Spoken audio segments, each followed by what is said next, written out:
You're listening to Lyfe and Shyt. I'm Daneyel Walker. And I'm Tommy Walker. Join us as we talk about our journey overcoming fears, boundaries, marriage, family, lifestyle, business, and whatever other shit you can think of. We're individuals that came together to create one unit with one mind and one goal.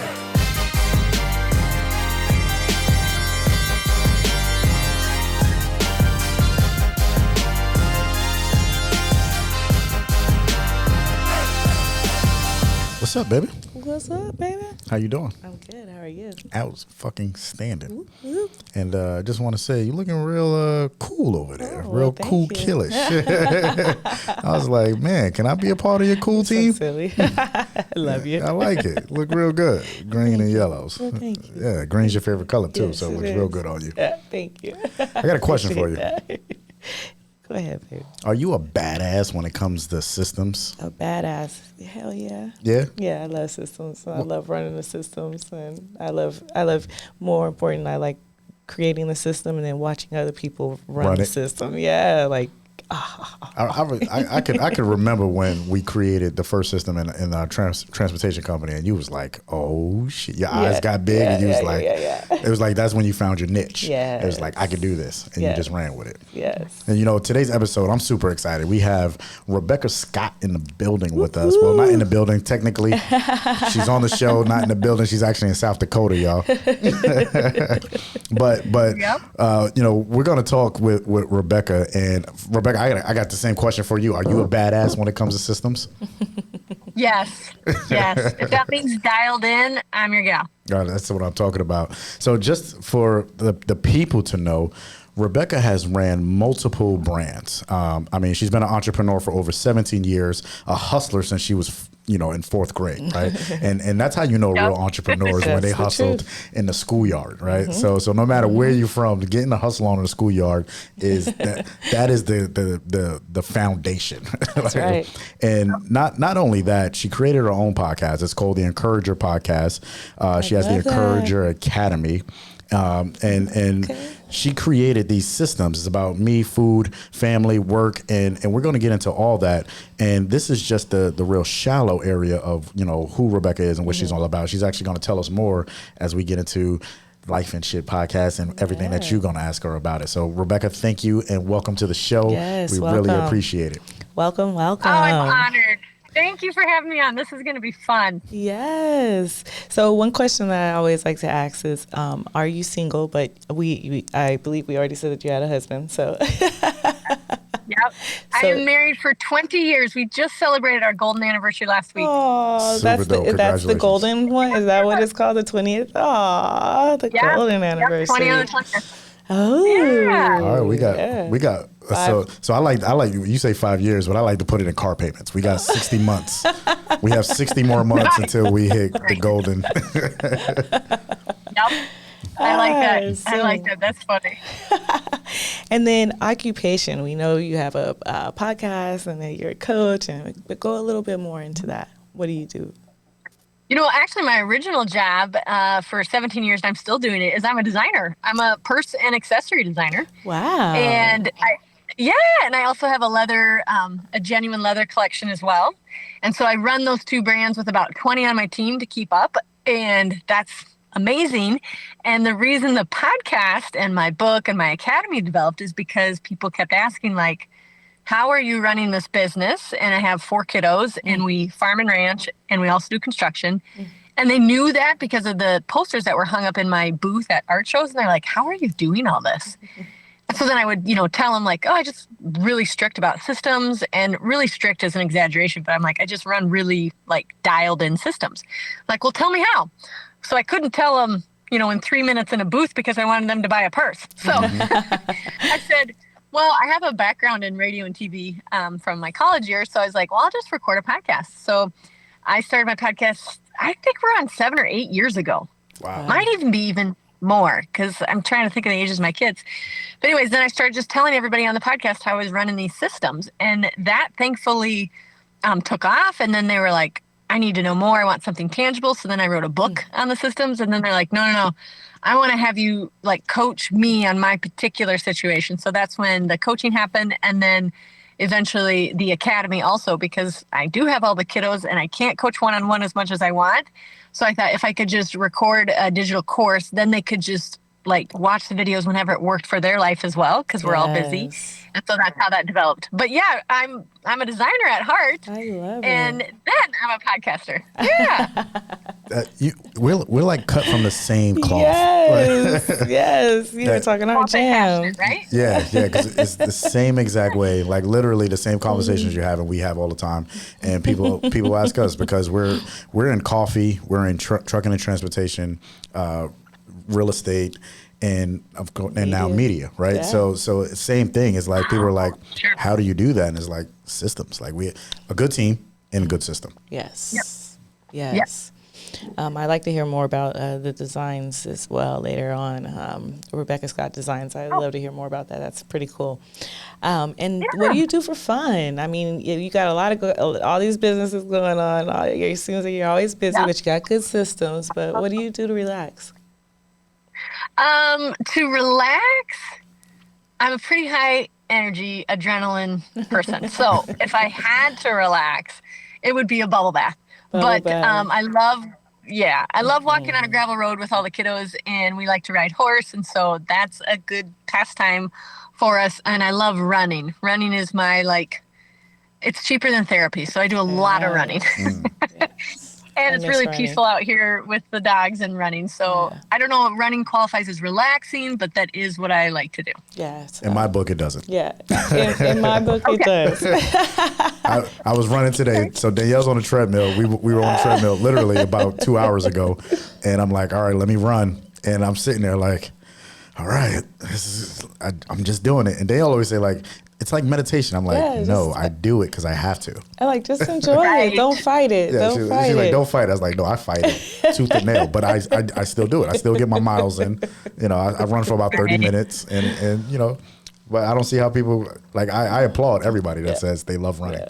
And he always says I get into a gazelle mode, and I love that. Danielle used to run track. Always like that runner. Yeah. So she literally looks like a gazelle. It's the form, and I'm like, wow, look at that. That is impressive. And that's when nothing hurts anymore. You're just, you're there. It's that runner's high, right? It's just kind of so good. In. That in itself is cheaper than any decades of therapy as a runner's high. See? Well, how old are the kids? Yeah, I was going. How many? Yes, I have 1 boy and 3 girls. Gus is 16. Okay. Iverson is 13. Rosalind is 10, and Pix and Jane is 8. Okay. Oh, Pix and Jane. And we're the same. I don't know if you knew that about it. We're the same. So we have 1 boy and 3 girls. Yeah. But they're, you do? Yeah, great. They're all adults though. Yeah. The youngest is 17. Yeah, she's not quite an adult yet. Well, shoot. Yep, sounds about a decade behind you. Our youngest is 8. And Rebekah, what are your dreams? Oh man, so many. One teeny tiny dream is I'd like to be the nation's largest handmade business. Ooh, I like that. A little one. And I need to write a second book. I would like to write a book about grit. Okay. I don't know if this is like a Midwest thing or is it born in you, kind of like entrepreneurism. If you were hustling and selling something on the playground, like you made something and your immediate reaction was, I could sell this, chances are you should be an entrepreneur. That being said, so I don't know if it is something that's like taught to you. Like I watched my parents like work really hard. We farmed and ranch, and my mom was always sewing and selling something or making casseroles and being paid for that or whatever. So it could be because it's what I watched, but I also think it's innate. So I'd like to study grit and discover, like interview my own siblings, interview my grandparents, interview my mom and dad, and find out, like, is it something that's developed or is it something that's innate? And so that's a dream of mine to write that book, because even if it is innate, I think it can be learned. Absolutely. My children are learning it. They're watching me fall down and get back up. They're watching me persevere. They're watching me triumph. So I think it can be learned. And I would just like to dig into a little bit more to help teach people how to have it. Absolutely. Because if it can be learned, then how do you teach it, right? Yeah. I love that. Yeah. And what did you sell in elementary school? Oh, well, first I started with Joker hats. Do you remember this? And they had like fleece hats that look like a Joker. Anybody remember this? And it's like the little balls on the end, like the real Joker, right? Like the card. Yeah.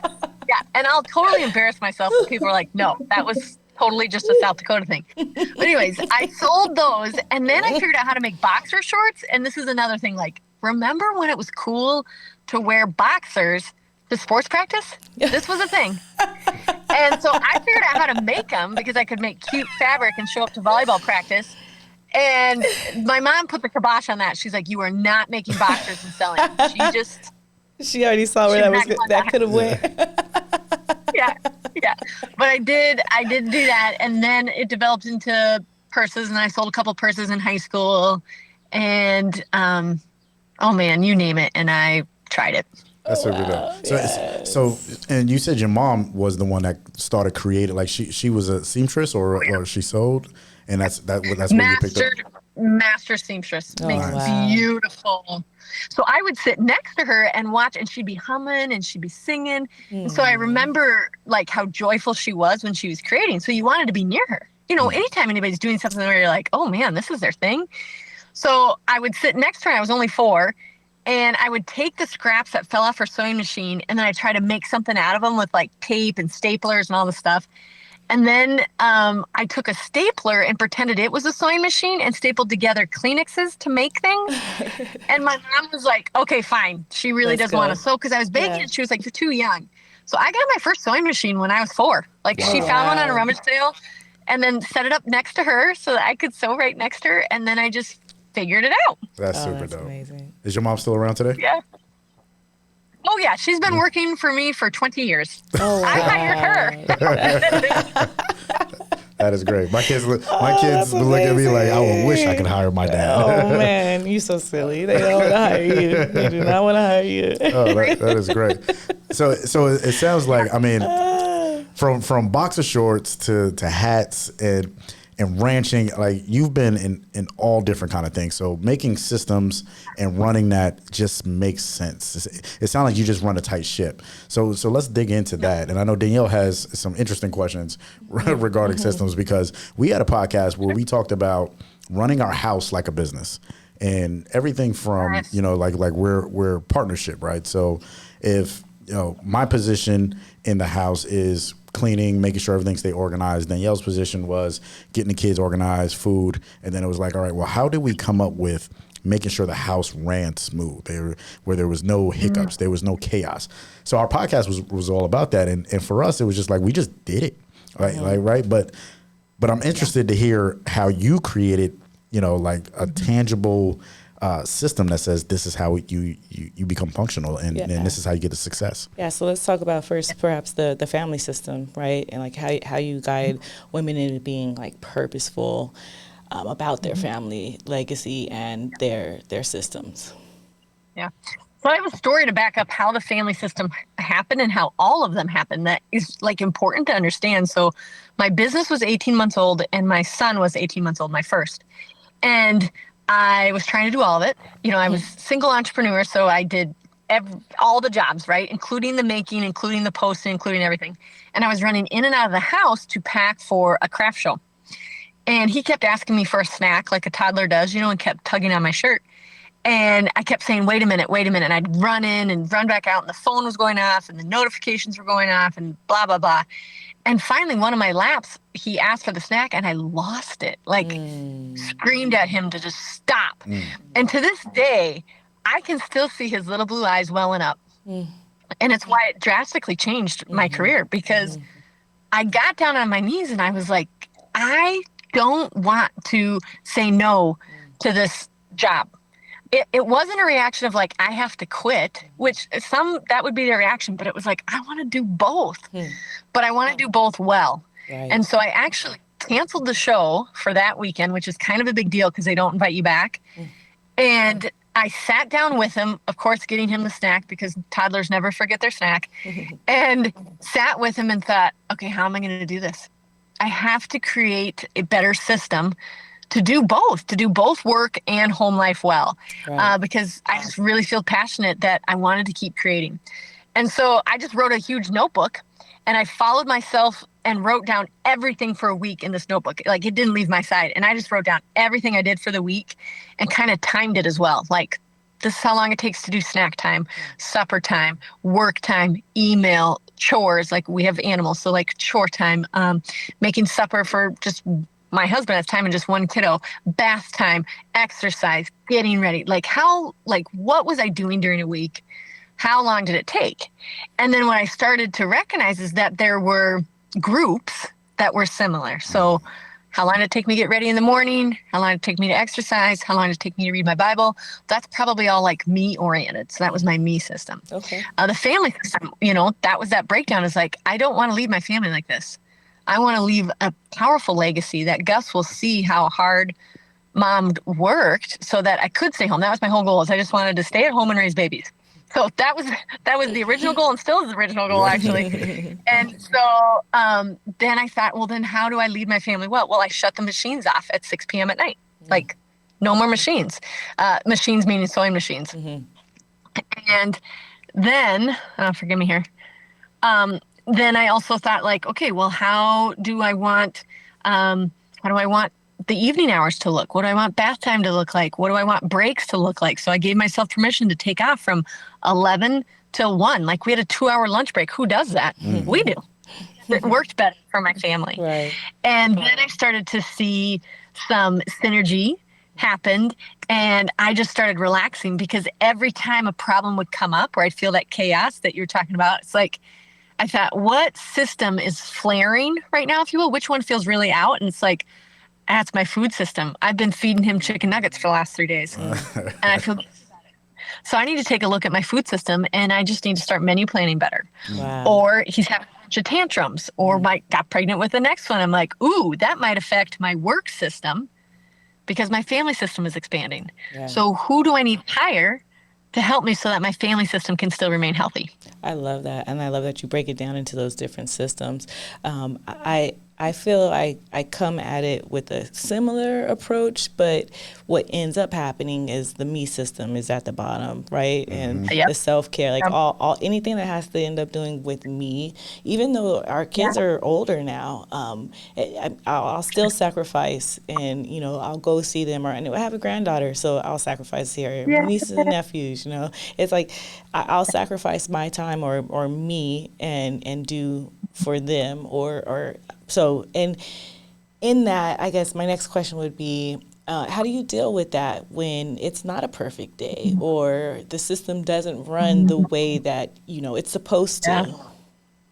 Well, first of all, I would say, like, with your me system, it's not always alone. Your me system may involve other people, and especially permission for people with young kiddos or grandbabies. And if that time away actually fills you up and re-energizes you because you're close with them, then that actually can be a part of your me system. So I always say, like, your me system is what will give you a full charge, 100% charge. Yeah. So permission that you can still do that, Daneyel, if it fills you up. If you find yourself being depleted, then you need to, like, step away for a little bit. If one of them gets delayed, like, you don't have a perfect day because you heard my scenario, 4 kids, 20 employees, we farm and ranch. It's not unheard of to literally look out the window and we have cattle out. So, like, this is chaos, right? So then I go, okay, I have timed everything. My secret thing, and Daneyel, you gotta start doing this. Time everything, and you'll be flabbergasted at how often, once you know how long it takes, it helps you to relax immediately.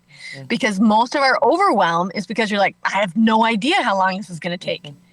So then, rather than, like, doing a little bit of it, you do none of it because you're just like, I don't know how long a trip to the acute care for the, strep throat is going to take. Well, I've timed everything. Okay. And so I always recommend, like, just take a note. I mean, you can make it really official and put it in your phone, or you can just mentally note, like, okay, that's going to be a 2-hour delay. Well, that 2 hours, I'm like, okay, I'm going to relax because I can make up the 2 hours either late tonight or tomorrow morning, or let it go. Maybe I don't have to make up the 2 hours. Like, just get real about timing. So when one of the systems does feel a little bit more chaotic, I give myself permission to just be in it for a little bit and try to figure out if it is something I can control. Like, I'm going to just do it a little bit later. Or if it's just like, I'm just going to let it go for today and let it rest, and I'll pick it back up tomorrow. But I really don't like the idea, and maybe you two can relate to this as you do the interviews, is like, I feel like there's a romancing of chaos lately, and it drives me bananas. Yeah. Absolutely. Like, oh, it's all chaotic and it's just this season. It'll be fine. And it makes me sad because in the moment they're like, oh, it's great. And you're like, no, it's not. You're totally stressed out. Your kids are stressed out because you're stressed out. I'm like, so I don't like the idea that it's all chaotic and it's a season. And and not that I like force it down their throats or anything, but I'm like, just compartmentalize which system you can work on. I don't say do all of them at once. Start with your me because you need a full charge. Otherwise, you know, I joke, like, you guys can relate. If your cell phone didn't get charged the night before and it's like at 38%, when do you think that will die? It'll die at like 10:30 a.m., right? Well, if you yourself start at a 38% charge, theoretically, you're going to die at 10:30 a.m. too. So what do you do to get to 100% charge? So that's part of your me system. That makes sense. That makes Yeah, sense. And you know, it's crazy when you said about the time and chaos. Like, I love the way you're saying to block time in that way. And I am working on a system where I do block time, but of course I don't block the me time. It's all business, right? Literally. I will add that. I will actually go through and just change it and just think of me time first, definitely. Yeah. But then just kind of going to what you're saying with the chaotic and time. What we do is we'll have like an hourglass, right? And it's like, okay, I have an hour to work on this project, which is good, right? But the chaoticness of it is, it's like, oh shit, it's an hour, it's almost at the end. You know, I'm looking at it. So I think I would enjoy that process a lot more, the way that you're suggesting. And Rebekah, to your point. My hack for that, Daneyel, is like knowing, like, wait a minute, this feels like rushed and I don't know if I'm doing my best work. Next time I'm going to block in 2 hours and see if I'm a little bit more efficient with those 2 hours than the rushed 1 hour. Because that's the thing too with the timing. I always say, don't lie about it. Don't try to do something faster than what it actually takes, because then it'll just make you more stressed out. So like, if it takes you an hour to get ready in the morning, cheers. Like, whatever. That takes you an hour. Just take your time. Block it in. Don't lie.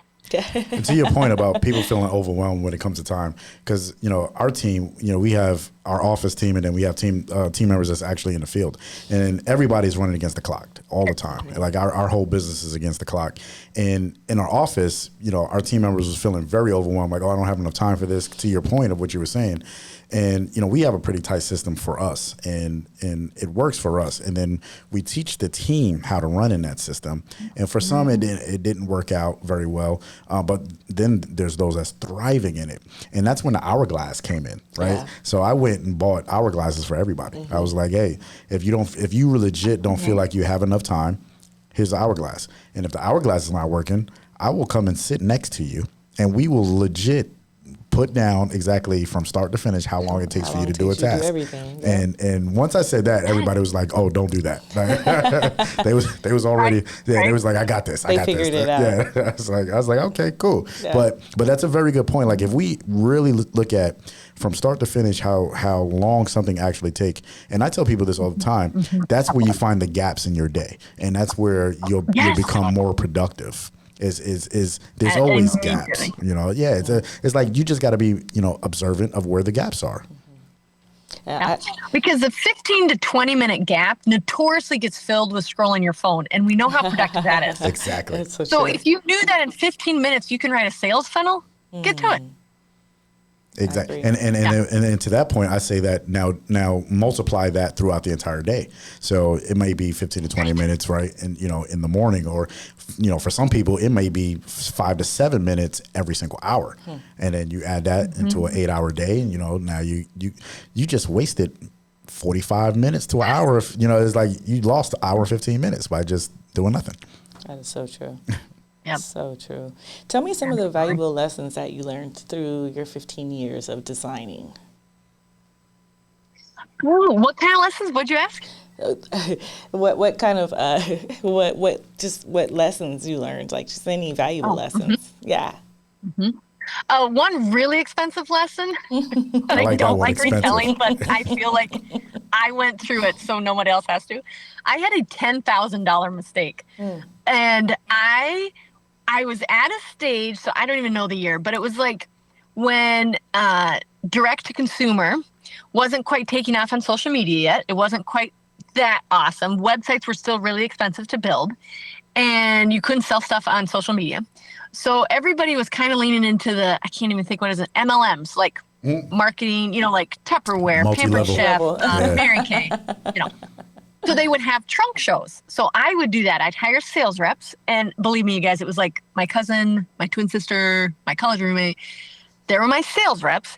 And they would go into their girlfriend's home. They would bring swatches, purses, zippers, all the things, because you can designyourownpurse.com is my website.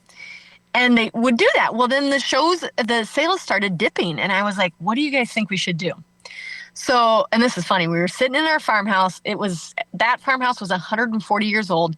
The heater broke. So my awesome sales reps who were family and friends were literally in the meeting with their mittens on. Is this entrepreneurism or what?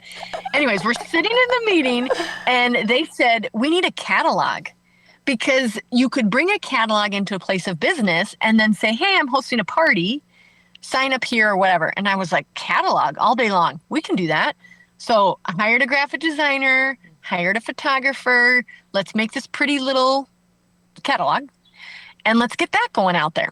So the sales rep said, yep, I'll sell that all day long. I'll take it to all the businesses around town, blah, blah, blah. We get it made. I was not confident enough. And this could be a therapy session there, but I wasn't confident enough in my ability to know what was good and bad for marketing. I knew they took a picture of a 12-year-old from the neck down, but dressed her in women's clothes to save, I don't know. And I wasn't bold enough to say, do the photo shoot over. Yeah. Now I would. No. Yeah. But at that time, I was like, oh, it's fine. No, it was not fine. The print job was crummy and cumbersome. And I knew that. So I don't know why at that time I couldn't just speak up. But anyways, so it was fine. We're going to work with it, whatever. So I put my little, similar to your little hourglass, I'm like, I'm going to make my little thermometer chart of how I'm going to pay down, because by the time I had the model, the print job, the graphic design, and the catalog, and the print and everything, it was $10,000. So I was like, okay, I'm going to pay this off in 6 months, and I'm going to pay it off by putting the catalog in businesses and people start ordering, right? Anybody want to guess how much I made on the catalog? Nothing. I remember Negative. because I was filling in my little thermometer. It was $600. Oh, wow. That's it. Wow. So, bombed. So then I had to ask my husband, can you help me dissect what happened here?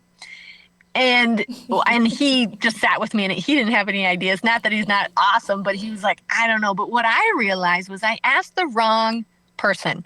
I should have asked my customers what they wanted, not my sales staff. Yeah. Now, my sales staff, they didn't mean it in a bad way. They just knew what they could sell, a glossy page. And my customers, I guarantee, would have said website.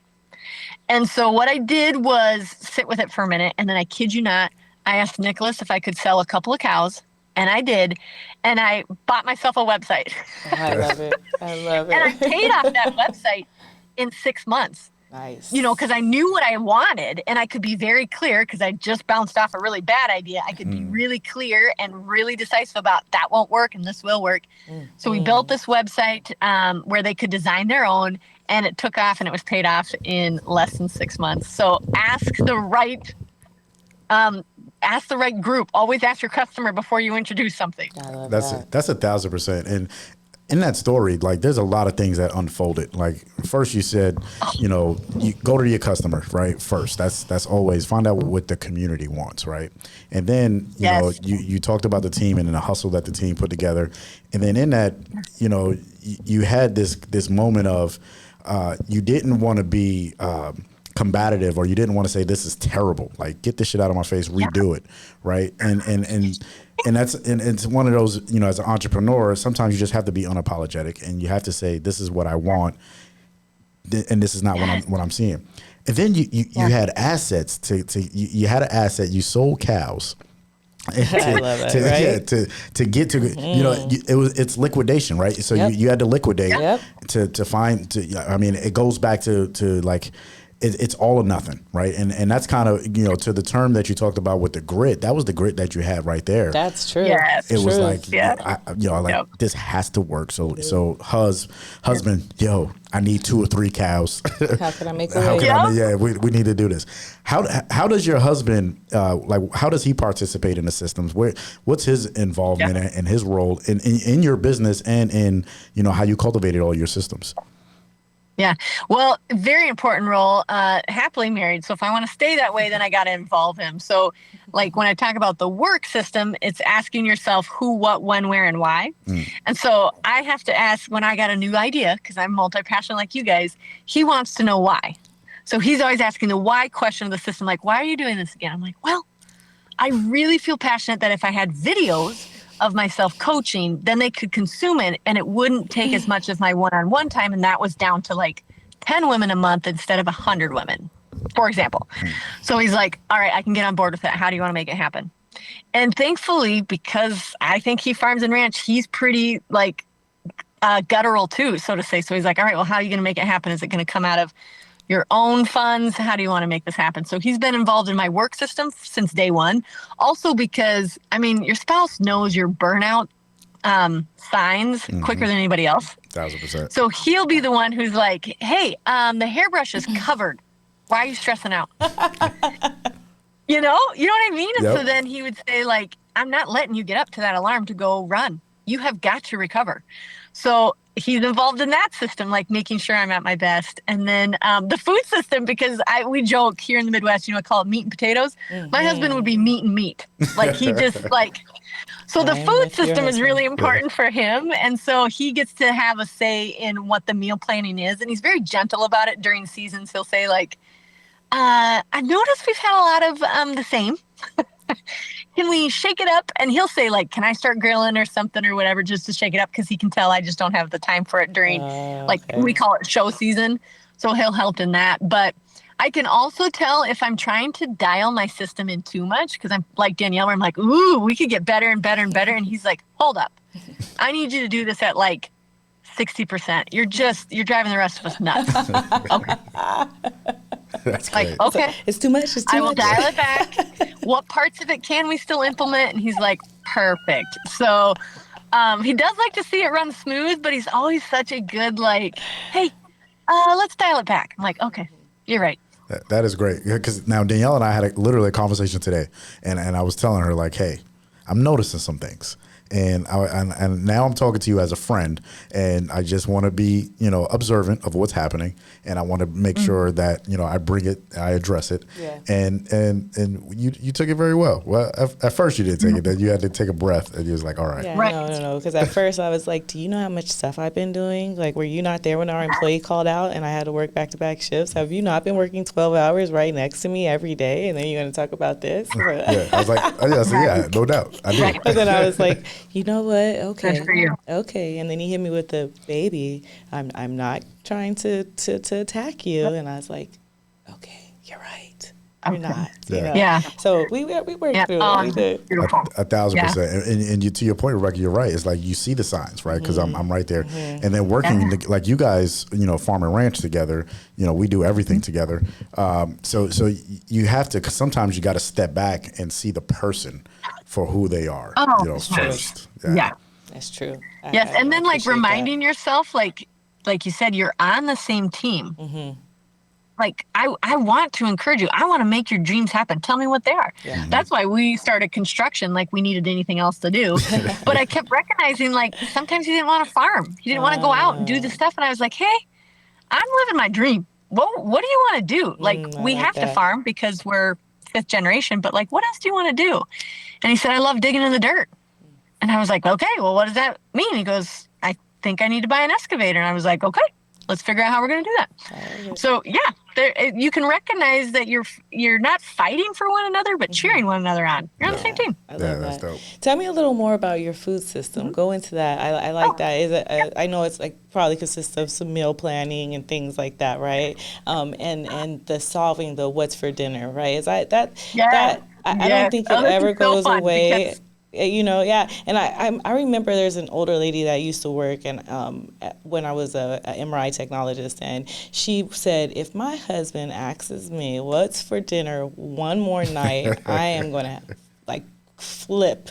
And I was just like, wow, like that's just our life, like, and her kids were grown and out of the house, and it's just the two of them, and she's just like, why am I the one responsible for dinner, So, but it's like, that's just the thing, right? But yes. So I always joke. So the food system is basically answering the question, what's for supper? Because if you think about it, how much mental bandwidth, like we talked about those 6 or 7 minutes, do you spend during the day going, oh crap, what's for supper? What's for supper? So you asked it at 10 o'clock, 1 o'clock, 4 o'clock, 5:30, and then 6:30 when you're calling for takeout, which isn't always an option here in South Dakota, everyone. So you got to get a little more organized. Oh, I'm sure.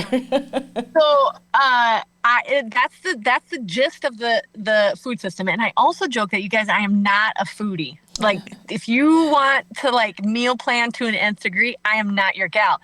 But if you want me to tell you what to put on for supper and how to organize how you're going to get there, then I'm your gal. So if there was like a shot you could put in your arm, I would do that every day. Like, it's just food to me is like whatever. But I have hungry kiddos and we farm and ranch. So we got to feed a lot.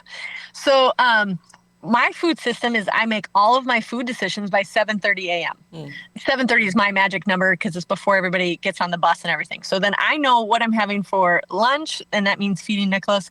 What we're having for snack, because mine run around like hired men. So they want a meaty snack. Goldfish do not cut it for my farm kids. And then a supper. So and sometimes I can get all of it made before 7:30. Like if it's a casserole or it's something, a crock pot or an Instapot, I can get it all ready. Or sometimes I just prep the ingredients. So each recipe obviously is going to be different, or I get the meat out, or the meat in the meat, like I talked about. But I make all those decisions early on so that the rest of the day, I do not think about it. I know it's already been made. It's already there. A lot of them, the kids already know how to do as well. Like I started teaching them early on how to stand next to me in the kitchen and learn what I'm doing so that they can feel empowered by making food. And mostly because I don't want to, so I'm teaching them early. So I've got one gal that likes to. I'm like, yeah, this daughter will be taking over the food system as soon as possible. But so that's actually my food system. And in the summer, it changes, as we all know. Like I have all of them home, and so I have to make a bigger breakfast.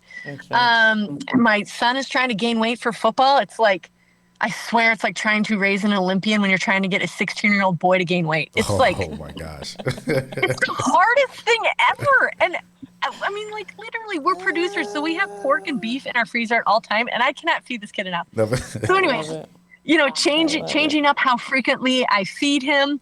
So taking a look at that. But then I also involve, like I said, my food system involves asking people for help. So maybe that's your girlfriend that is really good at food, and it's like all she thinks about, and find your friend where their Pinterest board is only food. She's the one. And trade something. Yes. Like we're entrepreneurs. So I'm like, hey, do you like my purses? And they're like, I do. Hey, can you make a copy of your food plan, please, and get that to me? I love that. So I've done that over the years. But the biggest thing is just answer the question, what's for supper in the morning? And that will save you 80% of the struggle of your food system. I love it. That's so And that's just a daily thing. I do decide on Sunday. I decide the suppers on Sunday. So I do a week out. I usually decide the snacks and the suppers. But even like I always say, just 1% it if it seems overwhelming and there's other systems that are more broke. For the food system, just make the decision in the morning. I love it. That's I love it. Yeah, I like that too. Rebekah, at the end of all of our episodes, we do a final thought or we give a little bit of value. My quote actually is, leaders, if you are too busy to build a good system, then you'll always be too busy. I think that you just start doing busy work and that's it. Yes. Yeah, that's 1,000%. And whenever I go to talk to, like I talk to emerging entrepreneurs and established entrepreneurs, and one of the components that I always try and make sure that they understand is that every minute counts. If that minute is a productive minute or if it's a do nothing minute, it counts. Like no matter what.